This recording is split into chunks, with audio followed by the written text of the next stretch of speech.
Bulatkan tekad, kuatkan hati. Negeri ini memanggilmu kawan. Belajar bergerak berbagi untuk negeri. Guru penggerak. Assalamualaikum Pak Sumadi.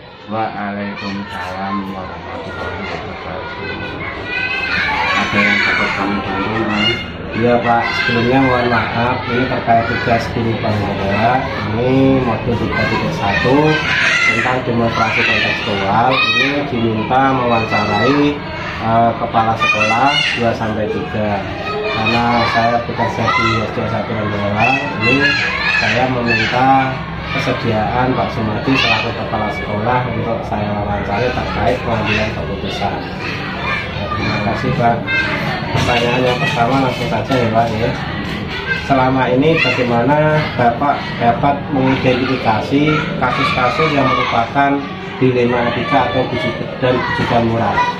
Untuk mengidentifikasi itu kasus dilema etika atau bujukan moral, kita harus mengenali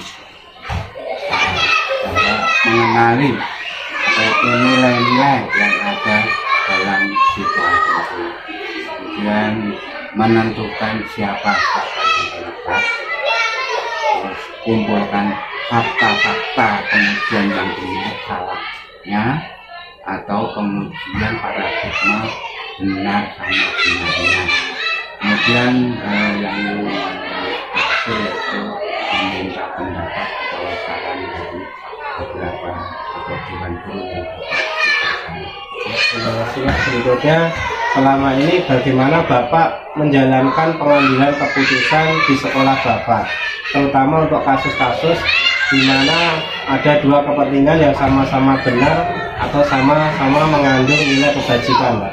Yang saya lakukan dalam menjalankan pengambilan keputusan, yang pertama membuat daftar fakta yang relevan, kemudian mengidentifikasinya, kemudian apa saja opsi pada kasus tersebut, apa yang harus saya lakukan, terus selanjutnya yaitu apa saja yang membenarkan dilema tersebut, kemudian bagaimana kasus itu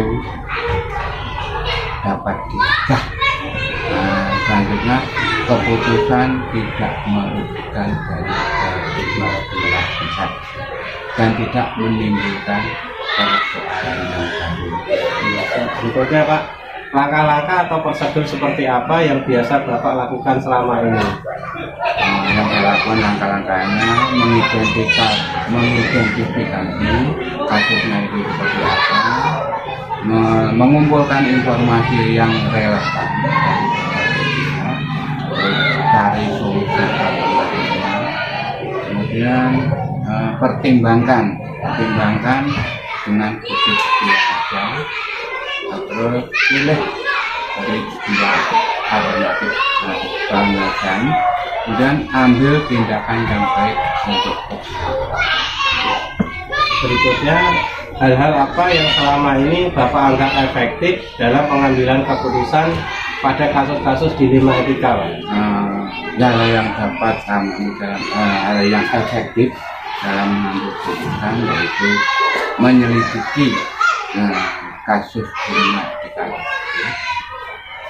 mengumpulkan berbagai macam informasi yang terkait dengan kasus, menciptakan beberapa alternatif keputusan yang baik, kemudian meminimalisir risiko keputusan yang diambil, minimal mungkin, terus memilih solusi dari keputusan yang baik, memilih solusi pilihan, kemudian ambil tindakan yang baik untuk kemudian dievaluasi apakah belum diputuskan. Terima kasih Pak. Berikutnya, hal-hal apa saja yang selama ini merupakan tantangan dalam pengambilan keputusan pada kasus-kasus dilema etika? Ini biasanya tantangannya itu karena saya itu selalu meremehkan kasus tersebut, kemudian biasanya menginginkan solusi yang begitu tapi dengan cara instan cepat apa itu, kemudian biasanya tantangannya yaitu gagal dalam mengambil tindakan alternatif. Kemudian tantangan yang selanjutnya selalu banyak orang yang terlibat. Kemudian yang terakhir tantangan yaitu tidak meminimalisir risiko dari risiko yang diambil, tidak meminimalisir. Biasanya itu tantangan. Pertanyaan berikutnya, apakah Bapak melihat sebuah tata cara atau jadwal tertentu dalam sebuah penyelesaian kasus dilema etika? Apakah Bapak langsung menyelesaikan di tempat atau memiliki sebuah jadwal untuk menyelesaikannya? Bentuk atau prosedur seperti apa yang Bapak jalankan? Untuk tata cara atau jadwal itu jarang, karena kasus dilema etika itu tidak terjadi setiap hari, mungkin terjadinya urgensi. Jadi kalau ada kasus, saya berusaha untuk segera menyelesaikan dengan cara misalnya mungkin segera saya selesaikan, pokoknya ada kasus selesaikan. Mungkin kalau keadaannya urgen itu maka saya akan mengatakan misalnya Baik Pak, berikutnya, adakah seseorang atau faktor apa yang selama ini mempermudah atau membantu Bapak dalam pengambilan keputusan dalam kasus-kasus dilema etika? Hal-hal yang dapat mempermudah saya dalam pengambilan keputusan, misalnya keadaan guru, komite maupun dewan pemangku kepentingan itu selalu mendukung saya dalam mengambilkan keputusan. Berikutnya pertanyaan terakhir Pak, dari semua hal yang telah disampaikan, pembelajaran apa yang dapat Bapak petik dari pengalaman Bapak mengambil keputusan dilema etika? Hal yang dapat saya petik dalam pembelajaran dilema etika ini bahwa kita harus hati-hati dalam menentukan atau mengambil keputusan, terutama dalam dilema etika, karena di dalam dilema etika ini mungkin benar lawan benar, maka kita harus hati-hati. Kemudian yang dapat kami petik yaitu biasanya keputusan itu menghasilkan suatu kebajikan atau keadilan. Kemudian kita yang utama itu tidak merugikan dari semua pihak. Semuanya diuntungkan ya Pak. Ya, baik Pak, terima kasih. Saya rasa sudah cukup apa yang tugas saya mengucapkan terima kasih Pak. Semoga saya bisa menerapkan seandainya saya menjadi seorang pemimpin atau kepala sekolah Pak. Terima kasih Pak atas waktunya. Dengan pamit, assalamualaikum warahmatullahi wabarakatuh. Waalaikumsalam.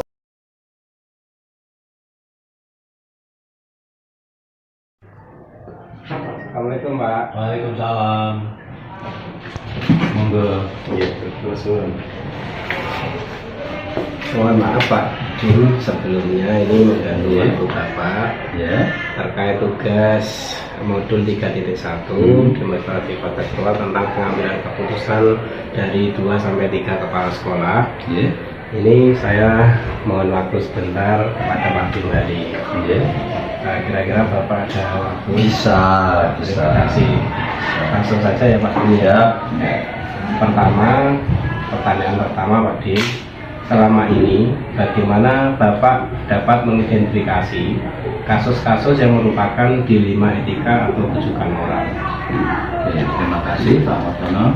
Yang pertama, kasus yang ada di sekolah saya, di sekolah kami, kita identifikasi ini masalahnya apa, ini kasusnya apa, yang terlibat siapa, aturannya bagaimana, kita rembuk bersama dengan sesama warga sekolah.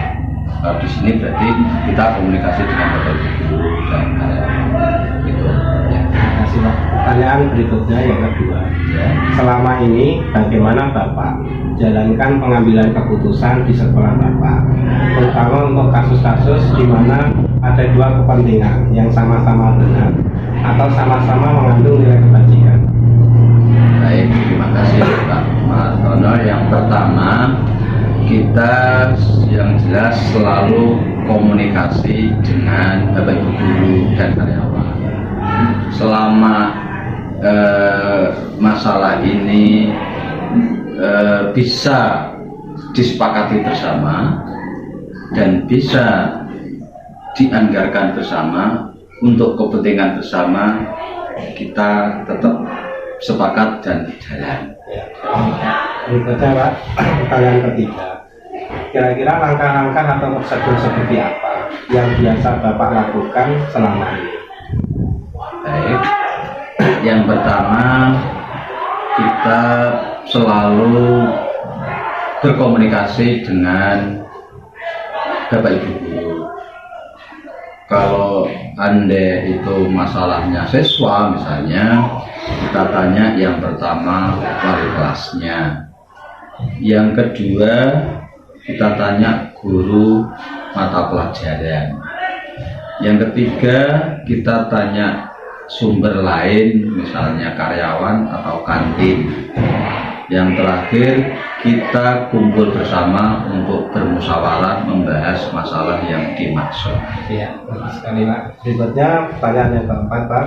Hal-hal apa saja yang selama ini Bapak anggap efektif dalam pengambilan keputusan pada kasus-kasus di Lima Etika?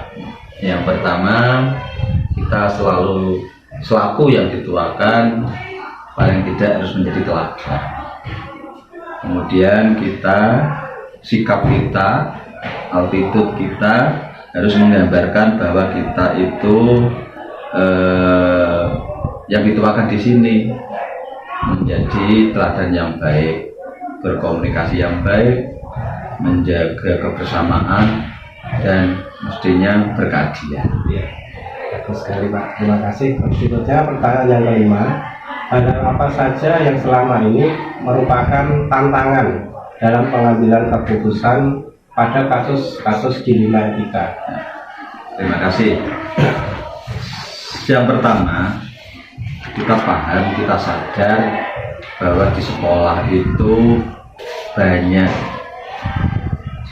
personil, guru, karyawan yang tentunya punya karakter yang berbeda. Kita berusaha selami pelajari karakter masing-masing. Sama siswa juga begitu. Jadi siswa yang jumlahnya sekian banyak, otomatis guru,